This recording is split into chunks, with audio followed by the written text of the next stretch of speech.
I heard my father tell my brother that I wasn't worth a penny on Thanksgiving Eve. And that was the moment I decided to show them exactly how much their golden child's success had actually cost me. The smell of turkey and sage drifted through my parents' Portland home as I stood frozen outside the study door, my hand still raised to knock. Through the gap, I could see my father Arthur leaning back in his leather chair, speaking to my brother Dylan, who sat across from him, nervously fidgeting with his phone. "Calliope doesn't matter in the grand scheme of things," my father said, his voice carrying that dismissive tone I knew too well. "She's done. Everything we've built, everything that matters, it all goes to you. She doesn't need to know until it's necessary." My brother shifted uncomfortably. "Dad, shouldn't we at least tell her about the will changes? She's been sending money home for years." "That money barely covers what we spent raising her. She owes us that much at least. Besides, she's always been independent. She doesn't need us or our money." I stepped back from the door, my heart pounding so hard I thought they might hear it. 7 years of monthly transfers. 7 years of $500 I could barely spare, sent home because they said the family construction business was struggling. 7 years of believing I was helping, contributing, being a good daughter despite the distance. I walked silently back to the kitchen where my mother Eleanor was basting the turkey, humming to herself. She looked up when I entered, and for a moment our eyes met. She didn't look surprised to see me there. She didn't look guilty. She just gave me that thin smile, the one that never reached her eyes, the one that said I was tolerated, but never truly wanted. "Dinner will be ready soon," she said, turning back to the oven. "You can set the table if you'd like. Use the everyday dishes, not the china." Even now, even in this moment of revelation, I wasn't good enough for the china. That night, I couldn't sleep in my childhood bedroom, surrounded by remnants of the girl I used to be. Academic achievement awards lined the walls, but no family photos included me after age 16, when Dylan had started his athletic career and become the sole focus of their attention. I pulled out my laptop and began doing what I did best at my job in Chicago's financial district, analyzing data. I went through 7 years of bank statements, calculating every transfer, every emergency payment, every investment in the family business. $42,000. I'd sent them $42,000 while living in a studio apartment, eating ramen, telling my fiancé Michael we had to postpone our wedding because I couldn't afford it yet.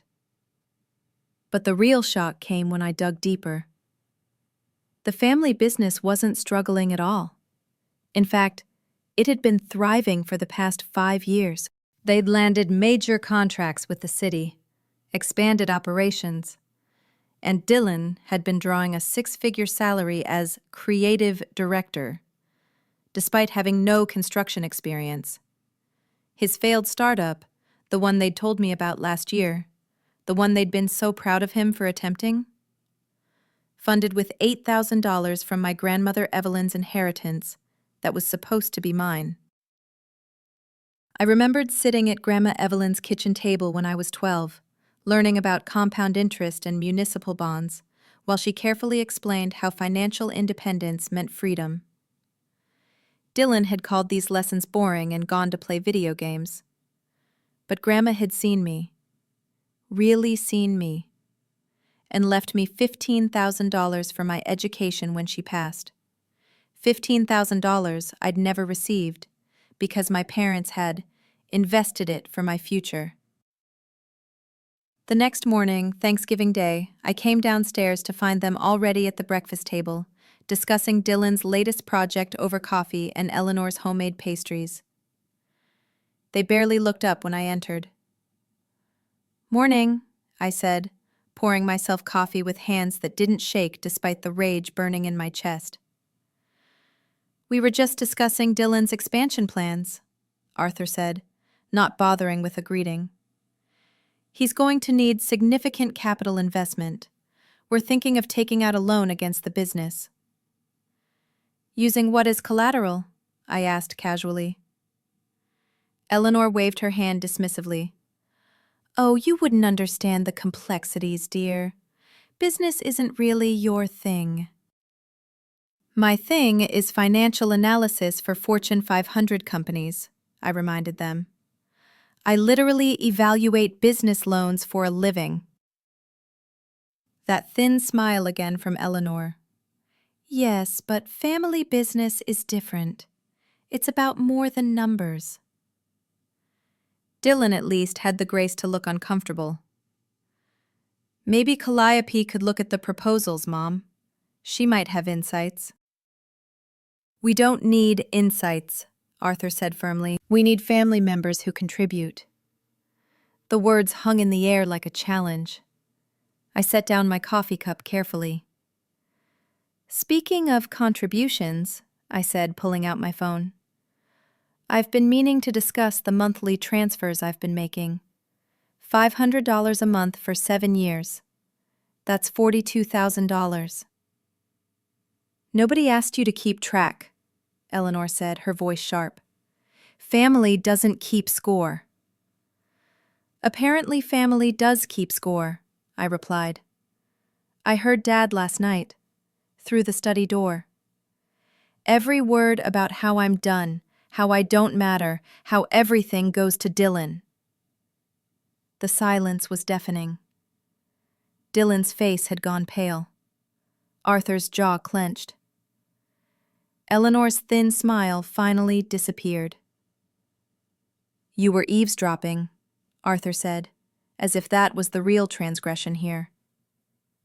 "I was coming to ask if you needed help with dinner preparation, but I learned something much more valuable."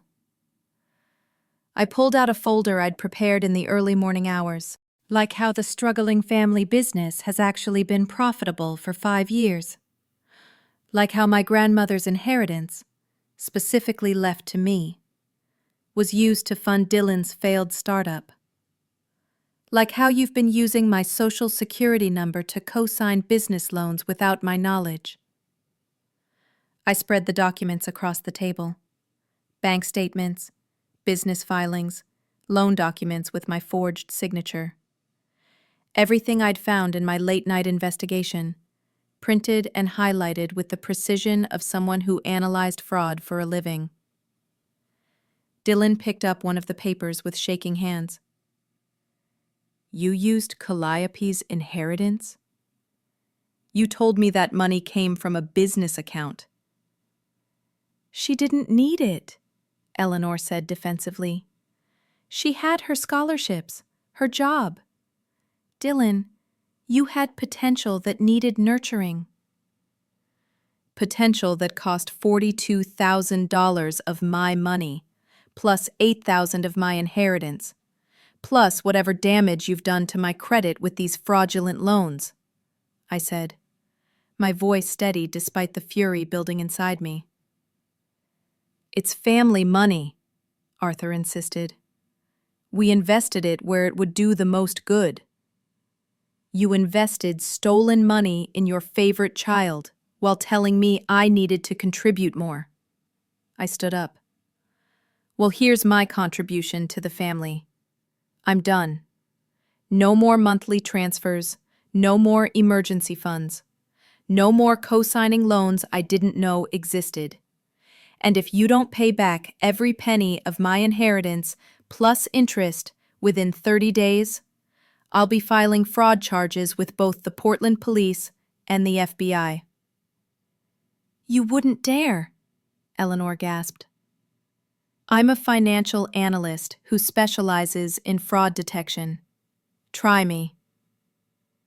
Dylan stood up too, his face flushed with anger, but not at me. "How could you?" he asked our parents. "How could you steal from her while taking her money? How could you let me think I was succeeding on my own when it was built on my sister's sacrifice?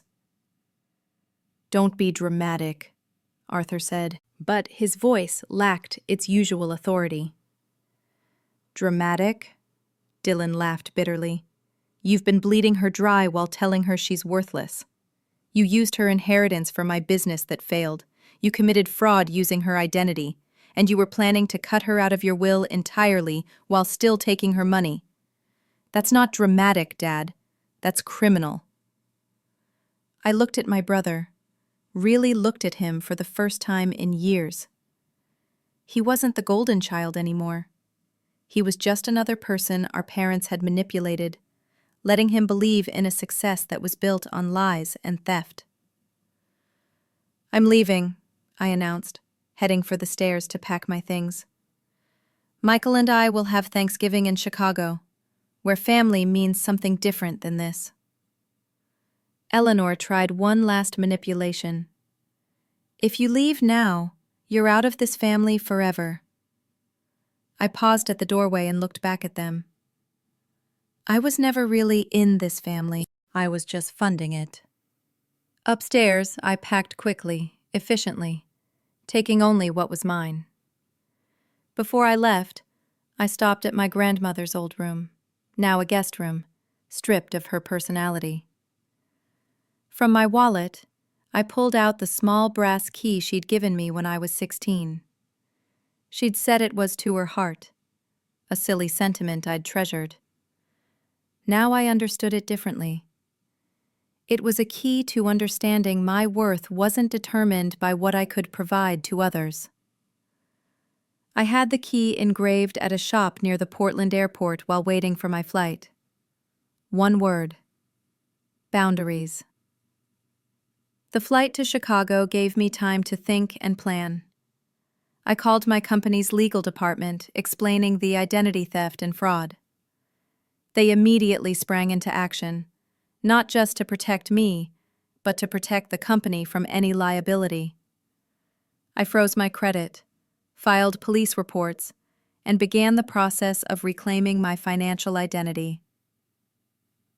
Michael met me at O'Hare, wrapping me in a hug that felt like home. How bad was it? Worse than we imagined, but also better, because now I know the truth. We had Thanksgiving dinner at a small restaurant in Lincoln Park, with friends who'd become our chosen family. No one mentioned my biological family. No one needed to. These people knew me for who I was, not what I could provide. Over the next weeks, the fallout was swift. Arthur tried to bluster his way through legal threats, but my documentation was impeccable. Eleanor sent emotional emails about family bonds and forgiveness, which I forwarded to my lawyer. The loans in my name were investigated, the forgeries discovered, and suddenly the successful Hayes construction was under federal investigation for fraud. Dylan called me a week after Thanksgiving. I'm sorry, he said without preamble. I'm so sorry for all of it, for not seeing it, for benefiting from it, for being the reason they hurt you. You're not the reason, I told him. They made their choices. Sex 0.05. The question is what you do now. I'm leaving the company, starting over. Maybe learning what it's like to actually earn something instead of having it handed to me. That sounds like growth. Can we maybe try to be actual siblings? Not the golden child in the ATM, but just siblings? We can try, I said, and meant it. 3 months later, I got word that Arthur had been forced to pay back my inheritance plus interest to avoid criminal charges. Eleanor's manipulation had been exposed to their entire social circle when the investigation became public. Their reputation, the thing they valued most, was in ruins. But I wasn't focused on their downfall. I was planning my wedding, the one Michael and I could finally afford now that I wasn't funding my parents' lifestyle. Dylan came alone, still figuring out his relationship with our parents but clear about wanting one with me. The ceremony was small, intimate, held in a friend's backyard in Evanston. No elaborate country club, no society pages. Just people who loved us for who we were. As Michael and I exchanged vows, I thought about Grandma Evelyn and her lessons about financial independence. She'd been teaching me about more than money. She'd been teaching me about value, self-worth, and the importance of knowing your own price. My parents weren't there, of course. Their absence didn't leave a void. Instead, it left space for people who actually valued me to step closer. After the wedding, I established the Evelyn Fund, a scholarship program for young women in Oregon to learn financial literacy. Every month, instead of sending $500 to parents who didn't value me, I invested it in girls who needed to learn their worth wasn't determined by others' opinions. A year later, I received a letter from Eleanor. Not an email, but an actual letter, her perfect penmanship on expensive stationery. She wrote about regret, about understanding too late what they'd lost, about Dylan's success in his new life away from them. She ended with, "I see now that you were never the burden. We were." I didn't reply. There was nothing to say that my absence hadn't already communicated. Dylan and I built a relationship slowly, carefully. He worked in Seattle now, at a small firm where nobody knew his last name, where he earned his promotions through actual work. We met for coffee when I had business trips to the coast, talking about everything except our parents at first. Then eventually, even that became possible. "They still don't understand," he told me once. "They think you're punishing them. They don't see that you're just living your life without them." "That's the difference between punishment and boundaries," I said, fingering the brass key I now wore on a chain around my neck.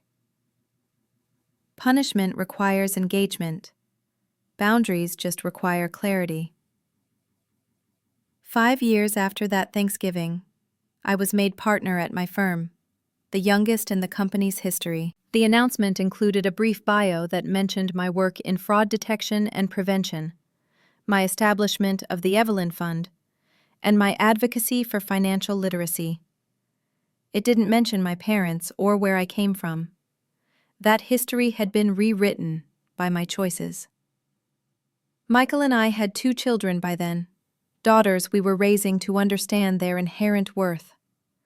We taught them about money, yes, but more importantly about value that couldn't be calculated in dollars. They knew their Aunt Grandma Evelyn only through stories, but they understood her lessons.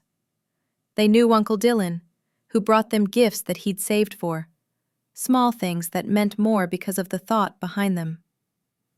They didn't know Arthur and Eleanor Hayes. That branch of the family tree had been pruned for the health of the whole.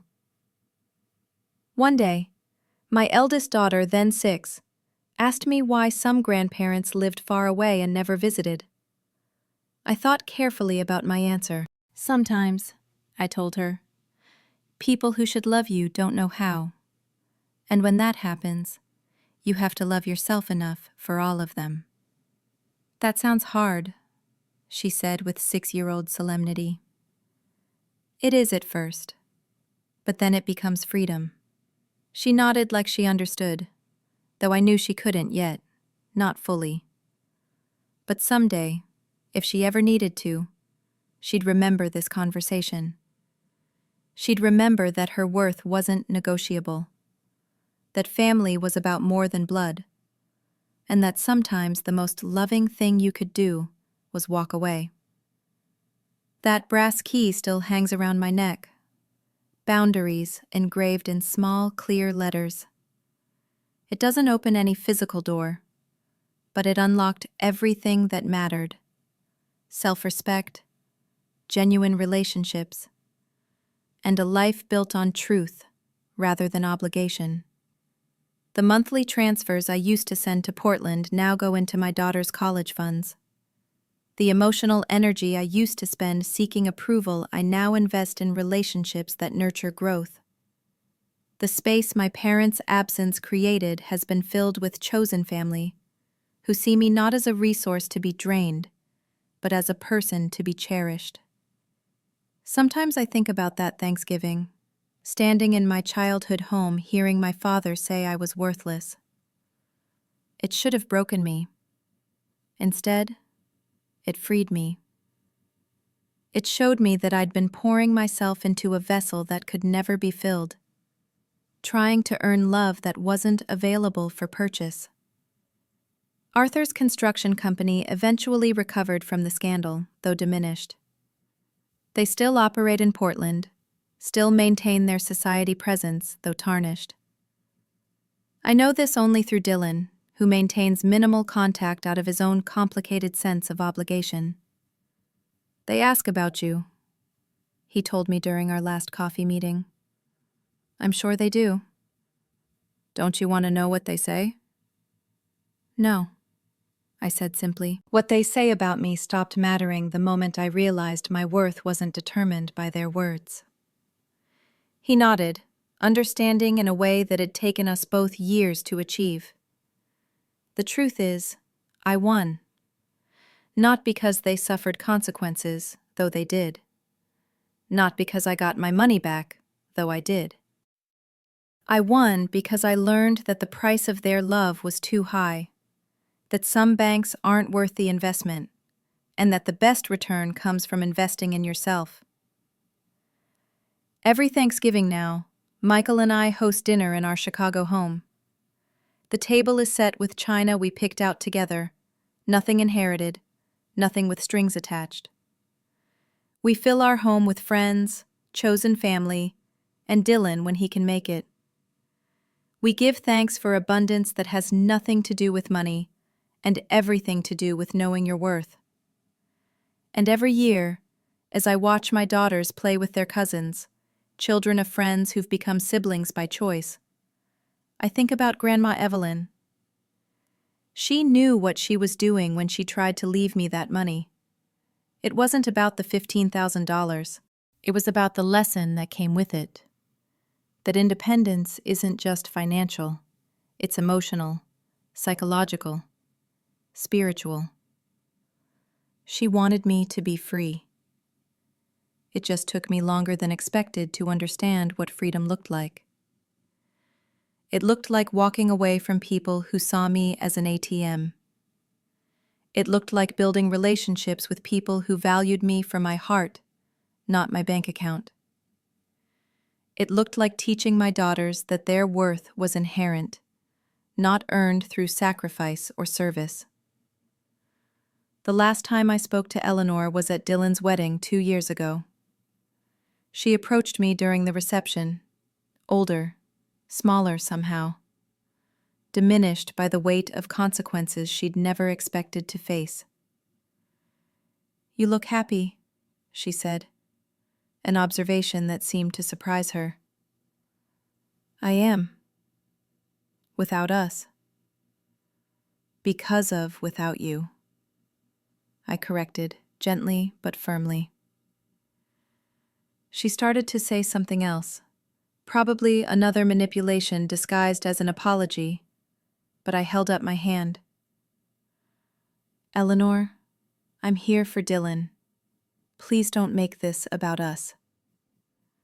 She walked away, and I realized that was the first time I'd ever called her by her first name. Not Mom, not Mother, just Eleanor. A person who'd given birth to me but had never really been a parent. That night, dancing with Michael while our daughters twirled around us in their flower girl dresses, I felt complete. Not despite the absence of my biological parents, but because I'd learned to fill that space with something real. The brass key caught the light as I moved, boundaries gleaming like a promise kept. I'd locked the door to a toxic past and opened a pathway to a future I'd built myself, brick by brick, boundary by boundary, choice by choice. And that future? It was worth every penny I'd stopped sending to Portland. It was worth every guilt trip I'd refused to take. It was worth every family gathering I'd missed to protect my peace. Because in the end, the most expensive thing I ever did was undervalue myself. And the most profitable investment I ever made was walking away from people who banked on my continued willingness to pay for love that should have been free.